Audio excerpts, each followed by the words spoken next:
Hi, welcome to Front Porch Conversations here at the Advent Christian Village. Today we're at the Harmony Center, and our guest today is Arlene Yao. Arlene, welcome. Thank you. Glad to be here. Not only welcome to the show, but welcome to the village. Thank you. Arlene, would you describe what your position is here at the village?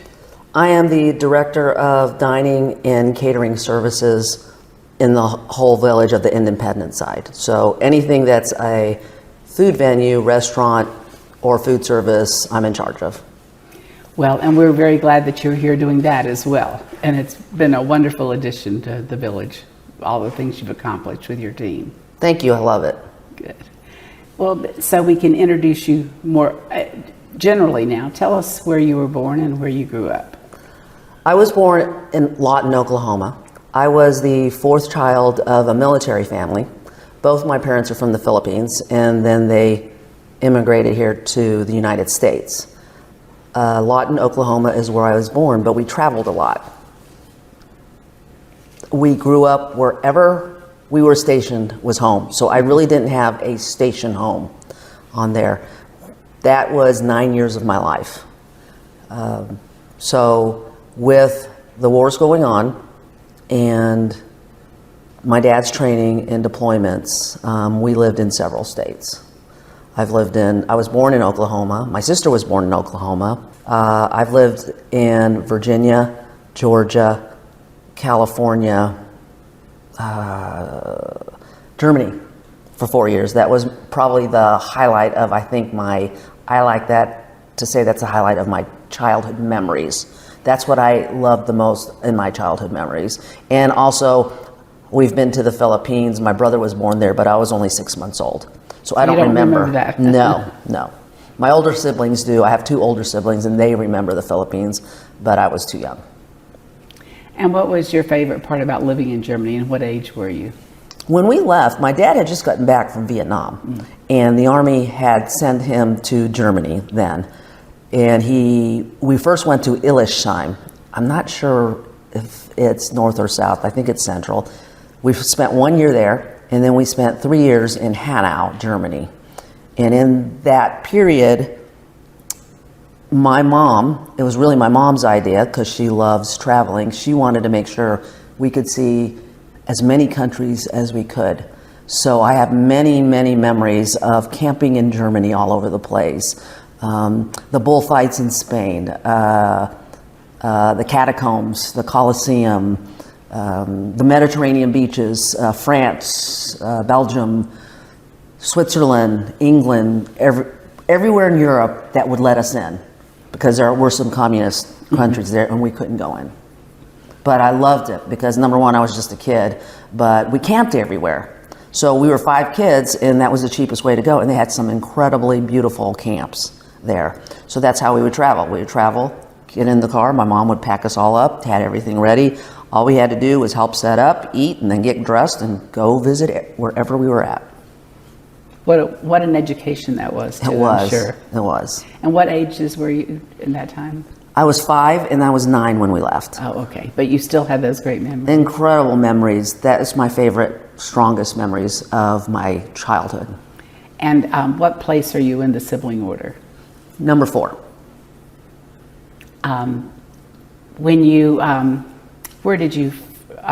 Where were you living when you graduated from high school? So when my dad retired, my parents moved us to Berrien Springs, Michigan, which is a very small town in southwest Michigan. If you remember the Lake Michigan, and if you remember the Lake Michigan, one side is Michigan, the other side is Illinois, and literally Chicago was just a flight over. So my dad being a pilot, we would fly over there on our own personal plane over there frequently just to go to the museums, to hang out at the history museums, the art museums, hang out in the city of Chicago. We went to the air shows there. So, and it was really cold. I mean, like the winters with the wind chill factor, we didn't get out of school unless there was at least 3 feet of snow. And there had been storms there where we would wake up and open the door and it would be this high, like 3, 4 feet, 5 feet. So was that among your fondest memory? That was where I grew up my primary and my high school years.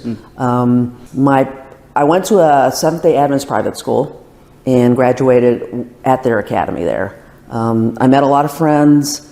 I was more an athlete, so I did a lot of sports. And I think that was my favorite class too, was PE. I wasn't one of those, I did well in school, but I was not one of those honor students or one of those that tended to take like science classes and stuff like that. So I enjoyed that time I had there. I made a lot of friends. And from there on, I then moved to going to college. And in my college years, I thought that was the next step, but I ended up leaving college because after about 3 years, and I did pay my own tuition, I couldn't figure out what I wanted. So I asked my counselor, I walked in with all my credits and I said, just give me a degree. I want to leave college right now because I don't know what I want to do. So I left college with a 2-year degree and I went into sales.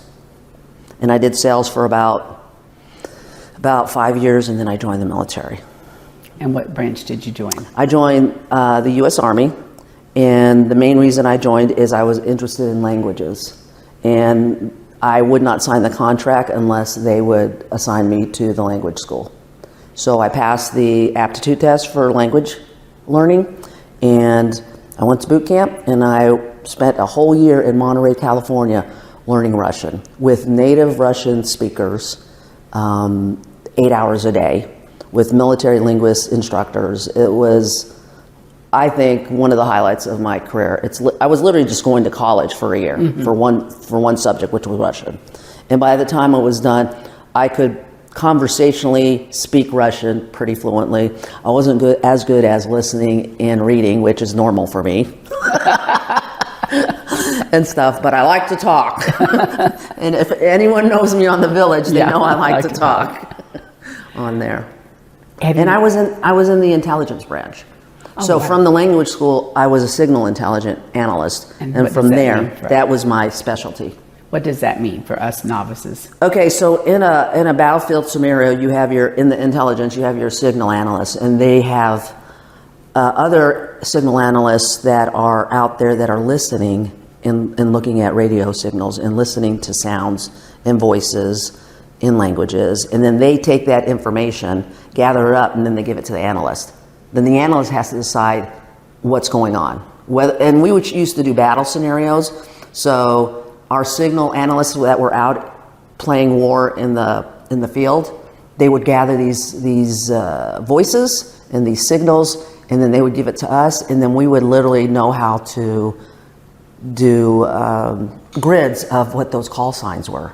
And we could figure out who the first sergeant was, who the company commander was, who the battalion commander was, and then we'd shut down their communications by jamming all their stations.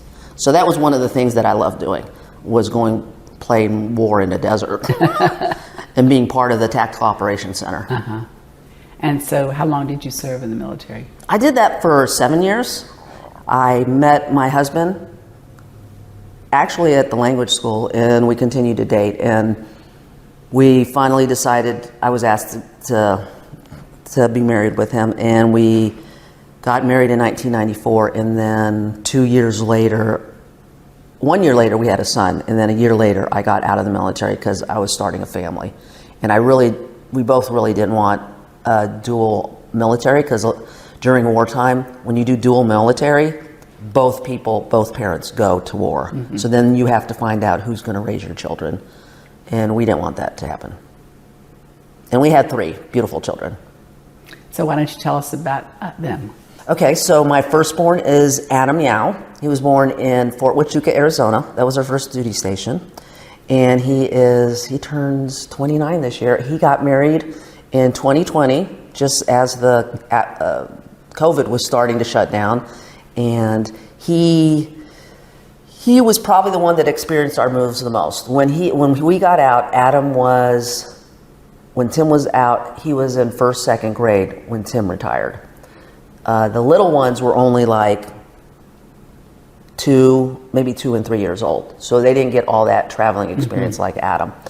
Adam finished at Fayetteville Christian School, private school in Fort Bragg. We did 20 years in Fort Bragg as civilians. So when my husband got out, my children were raised in Fort Bragg area, Fayetteville, North Carolina. He went to Bible college there, and with Manna Church, and he decided he wanted to stay with Manna Church's ministry. That's where he was called. He moved to Newport News, Virginia, because they plant churches in military areas. They want to minister to the military. So Newport News is near a lot of military bases. So is Virginia Beach, all that area. So they planted a church there, and that lead pastor chose Adam and his wife, Emily, to move with that. Emily is also a graduate of the Bible College. So they're both have bachelor's degrees. In fact, Adam just got ordained as a minister with Manna in January. We're very proud of him and Emily. And he does the youth group ministry. They call it the Gen Z. So he is shepherding the Gen Z from middle school to college level and creating that atmosphere and trying to just minister to those young people that are going to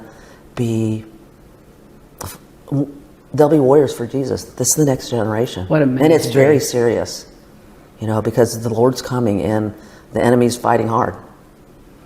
So I don't think it's going to get better, but the Lord's coming soon, and then it's going to be great. And did they have children? Not yet. Not yet. They've been married 4 years. So They've done a lot of milestones. They've done a lot of milestones, and they've gotten settled and everything. My middle son is Nicholas, and he is in the U.S. Army, and he's a medic. And he joined in 2018. He's been in there 6, I think, going on 7 years. He's stationed right now in El Paso, Texas. He's a medic. He loves the medic field. He was actually stationed, his first duty station was Korea. So he loved his year in Korea. He did Oklahoma. And this next one is Fort Bragg, or it's called Fort Liberty now. I still call it Fort Bragg, Fayetteville, where we were at for 20 years. That's his next duty station, and he'll be there in July. He's a little bit closer to me, so I might be able to see him more. He loves his job. He loves what he's doing. He's always had that servant heart type of attitude and character, so he loves his job. My daughter is in Tampa, Florida, and she's there just trying to figure out life and working and just trying to decide what she wants to be. And she's doing a great job. She's doing a great job. And I'm very proud of all 3 of them. I can imagine. It's a great gift to have children and be a part of their lives. It is. I miss them a lot. See where they go. My sons don't live close to me either. And it's hard, but take all the opportunities you can to be involved in their lives, however. During the time that you were after you were out of the military, not in Fort Bragg, in Texas, in Arizona. Arizona. Yeah. Were you working then? Or? What I did is the Army affords a lot of military wives not to work, which was a blessing. So I did not work full time. I did every once in a while. I would work part time just because I needed to do something else. So I did work part time, but it was never a full time job. It also gave a chance for the kids to be into daycare, and I thought that was important that they get socialized. So that's what I did up until we moved to Fort Bragg, and I started volunteering at their schools because I like to know who's teaching my children. So my children started out primary school in the public schools, and then we transferred them into the private school there in Fayetteville. And when they started there, I started volunteering in the cafeteria and did that part-time. And I also did women's ministry. When they're at school, there was a group called Protestant Women of the Chapel, and it's a women's group Bible study that happens for military spouses that are on post, and they have leadership positions, stuff like that, but it's really a camaraderie. When your soldiers are gone, you need to have a home, you need to have support. So they became my support when my husband had to be overseas. And it was an incredible gift to have these ladies and godly women. They saw you through the tough times when you're crying and struggling, and then they see you through the good times. And I did a lot of personal spiritual growth through that particular venue of women's ministry. I only worked part-time as a food service person in the private school. And then I started doing on my own part-time catering just people would just ask me, hey, my husband's having a change of command, can you help me out, and stuff like that. So I just started doing it for fun, and I still did it for fun. And so most of my catering was through personal reference. I didn't do anything publicly. I didn't advertise it, but I learned a lot. Actually, Mark is the one that got me into it, my brother Mark. And he got you into this job too, didn't he? Yes, he did. So actually Mark and I catered together first. And then I learned from what he knew, and then I just grew from that. And then I also did private catering for the private school too. So that's where my catering experience comes in on my own personal business. I didn't go to school, I didn't go to culinary school. It was just a natural gift. My mom was a very good cook. I remember as our family reunions, that's all we did was cook and sing and dance and everything and just be together. So I learned from watching my aunts, and my grandmother taught me certain things to cook. So it's been in my life, and it's funny because here I am, a food service director, and I hated cooking when I was a kid. I would rather climb a tree or go play baseball or do anything else besides cook. My brothers were in the kitchen. Mark knew how to cook before I did. And so did Don. And it wasn't until I went on my own and had to cook for myself, and then I started a family, and then I found out, yeah, I'm a cook. I like to cook. And God I didn't even know that that's what he was preparing me for. That he was preparing me, really, if you look at the history of what I've done, everything that I have to do here, he prepared me in my early years. My management skills comes from my early years. I was in sales management. I took care of soldiers. I was in charge of a squad. I was in charge of the Edquid family, the 3 children. I mean, that itself is a management. Exactly. So from there, those management skills really tied into how I know how to organize this team. I started out with a small team in Fayetteville Christian. I had a team of maybe 8 to 10 because that was a school. So I had a larger kitchen that ran junior high to high school, and then I had a smaller, and the higher grades like 4th, 5th, and 6th. Then I had a smaller kitchen that I managed and I put someone in charge of, and they did pre-K to 2nd grade. So God developed me there, and I learned a lot about equipment maintenance, preventative maintenance, how to do schedules, how to plan menus, how to have relationships with your team members, how to create a team that love people. And so when Mark asked me, he had gotten a job here, and he knew, Mark already knew what my gifting was. So he's like, Arlene, I need your help. I says, I want to change the food service at Advent Christian, and I think you're the one. And so I got on I said, Mark, give me a little bit about, I says, I got to pray about this. I always pray about it. I didn't pray before on my early years, but as I grew as a Christian, I found out that there was purpose in everything you do. So in my jobs, I would always pray about it. In fact, my first job, when that manager asked me to do it, and she says, Arlene, I think you're the one. I says, oh, heck no, I'm not doing your job. You do too much. And 3 months later, I said, Shirley, you need to pray because God's calling me to this job. And I went to everybody to get no's, but God kept on saying yeses. So when this came, I prayed about it, and it didn't take me that long. I knew that this was the next place that God was going to grow me in. And I was like, oh my gosh, I had no idea how much it was going to grow me. This here is probably 3 times bigger than what I did over there. But God has a purpose and a mission here. And I've been here, 18 months? And I've seen his hand in everything I've done. It's amazing. I am so tired at times. I will tell you, I am so tired. But he's my master. He's my boss. I'm a servant. That's my whole goal here. So when I don't have enough, he's enough. When I'm short, which many times I'm short staffed, he's enough. For example, just this past Easter, almost 300, maybe 300 plus. I roasted 8 prime rib, several other entrees, but I was short staffed. But that team came together. We organized it. I have a head cook. I have one that organizes my salads, and then I had me in there in charge of other things. So it all came together, and we made, from the outside, may look like real easy, but there is a lot of hard work that comes into what we do. And every time it comes out, it glorifies Him. It's beautiful. And people say, wow. And I'm like, it's not me, it's God. It's my team. This is what God gave me.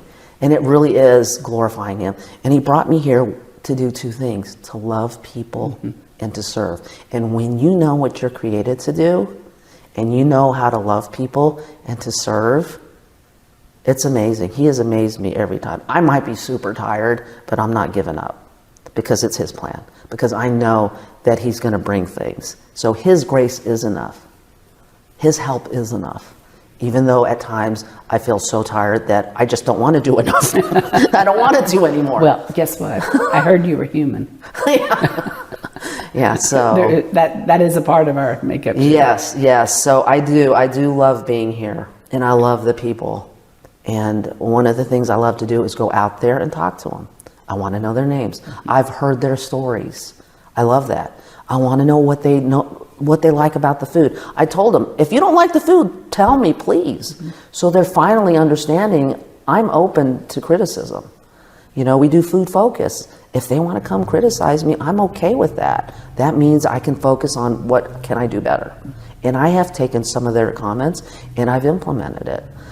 There was one time the lady goes, you do too many mashed potatoes. You do too many potatoes. You have to have more rice. So I started, she's like, oh, she's right. She's right. So I changed it, you know.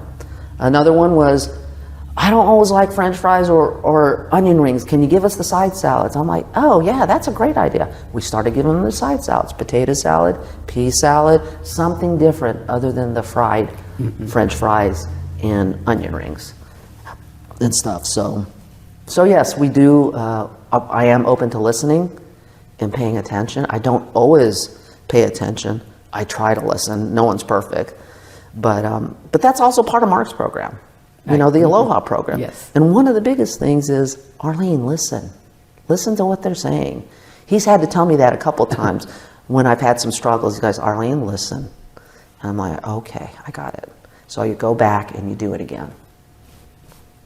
And that's where I'm at now, is I'm here and I'm serving the Lord, and as long as He wants me here, I will serve Him. Well, I for one, am very glad you're here. But tell us a little bit about what your long-term goals are, or do you have bucket list items you want to accomplish? Retire early. That would be nice, to retire early.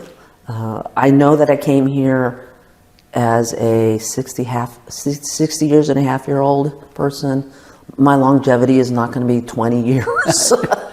But I have a time here and I have a purpose. I wish I would have come here earlier, but it wasn't God's purpose. I could have had 30 years here, but it wasn't His purpose. So my short-term goal is to finish well here, and then pay attention to what God has for me as far as I'm getting older. Okay, so when I was young, I was sports, everything, active, running, everything. I've had a hip replacement, total hip replacement at 55. My knee needs replacing, I just found out. I've had some work done on my feet. And it's just a progress of what life is here in this terminal world. This is a terminal world. It's not going to last. My real home is in heaven. But it's just the realization that I'm in this terminal world and my body's hurting and stuff. So I want to stay ahead of whatever issues is happening to my body, instead of letting myself go and then all of a sudden I'm in a state where I'm not taking care. I'm having to be taken care of and stuff like that. So at 62, I should still stay ahead of what's happening in my health. But I have a lot of sugar addictions and it's killing me. You know, desserts kill me. Ice cream kills me. So it's really learning my limits, and those things that keep my body healthy. So my goal right now, as I'm going into that next season, is, Arlene, how are you going to stay ahead of maintaining your body so that you can feel purposeful? I've worked in this field, the field of aging services, all of my career, and I have seen some wonderful role models, and they were people who didn't fear getting older, but planned ahead. Like you said, don't wait until you can't walk. Get your knee replaced. You know, those things that can be done, that's such a benefit. And personally, I have 2 knee replacements, and I probably wouldn't still be walking had I not done that 10 years ago, you know. Exactly. And the other thing is, to me, it's a gift here to see so many people who have just lived into their best lives. Yes. Primarily, I think it's based on their faith in God, but also just being cognizant of, you know, what they can do for themselves and others as well. Yes. And reaching out to them. Yes. And so retirement for me is not sitting down. I might be doing more golfing, but I still want to serve. Mm-hmm. Right. And it may not be in a full-time job capacity. It may be a part-time job capacity. Whatever God has before me. I just want to be open. I want to keep my heart open to what He has, and I want to walk into eternity, and He greet me and says, "Well done, good and faithful servant," because I love Him that much. Well, to end on a lighter note, but thank you so much for all that you've shared. As the head of food service, dining services, you've just talked about what your things you need to stay away from a little bit, desserts. But what are your favorite foods to prepare? Oh gosh. I don't cook as much because now I'm the director, but personally, yeah, I like Mediterranean food. You won't get it a lot in our genre, but Mediterranean food. And it's a very healthy alternative. Yes, diet, very healthy alternative. I like. As far as cooking for people, I like to make it a variety. And then there's only so much you can cook, so you just almost have like a rotation that you do. So we rotate it so they're not like getting the same thing every single week. But they tell me their favorites. Mm-hmm. They like our home. We try to cook homemade as much as we can. So the homemade meatloaf, that's my recipe. In fact, I haven't given anyone that recipe yet. And the lasagna is homemade. Our meats are homemade. You know, when we roast them and grill them. We just had prime rib. That was fresh prime rib that we grilled. We oven roasted. So trying to do things instead of unnaturally and processed, try to keep them natural cooking. That's in the hot foods and in the cold foods.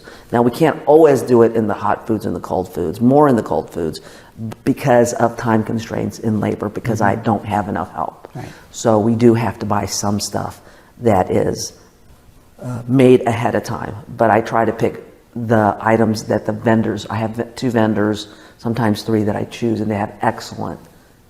I can't do a bakery, so they're getting the desserts are made from someone else. But I make sure that those are really good vendors. Well, thank you for sharing that. And now everybody's going to want to go eat lunch after they watch this or whatever their next meal might be. Arlene, thank you so much. You're welcome. Thank you for having me. It was our pleasure. And thank you for tuning in. We hope you'll tune in to another episode of Front Porch Conversations.